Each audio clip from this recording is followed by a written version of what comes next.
এই যে দেখতেন পারতেছুন আমরা দেখতেছি এটা একটা গাঁও। এই গাঁয়ের বর্তমান প্রত্যেকটা মানুষ শিবিরও আছে,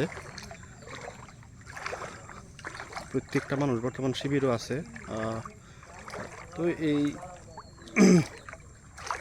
এনই অল্প একটা স্কুল আছে, এই স্কুলে তারা শিবির পাচ্ছে। এনই আমরা গাড়ি পার্কিং করিয়া এনো আইছি। তো এই যে দেখুন মানুষের বাড়িঘরের অবস্থা, এই যে দেখুন,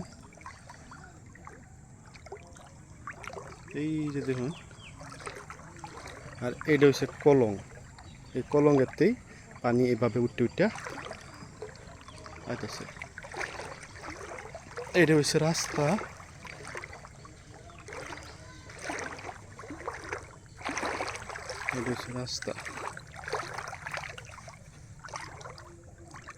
এই যে দেখুন এটা একটা বাড়ির বহুটা অংশ ইতিমধ্যে পানির তলে গেছে গা।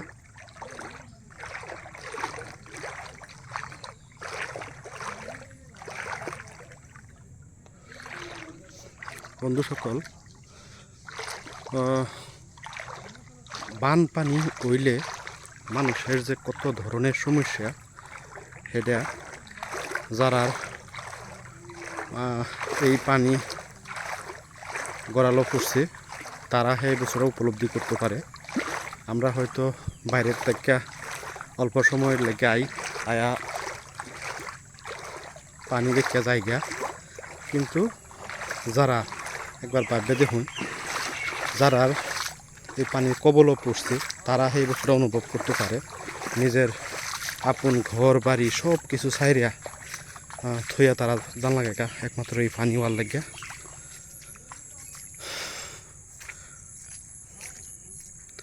নাহি কোনো সময় অনুভব করতেন না, যারা পানি না হয়েছে তারাই একমাত্র অনুভব করতে, যারা অঞ্চল পানিও। তো এই যে দেখুন এটাও একটা বাড়ির কমপ্লিট পানি তলে, আর তারা বর্তমান আছে শিবিরও। নিজের ঘর বাড়ি, অত আদরের ঘর বাড়ি পালায় থইয়া তারা জানলা জায়গা শিবিরও। এই যে দেখুন হনো পানি কিভাবে উঠতেছে। এনে অল্প জায়গা, অল্প টান আছেন, যার জন্য পানি নাই। তো এই যে দেখুন আবারই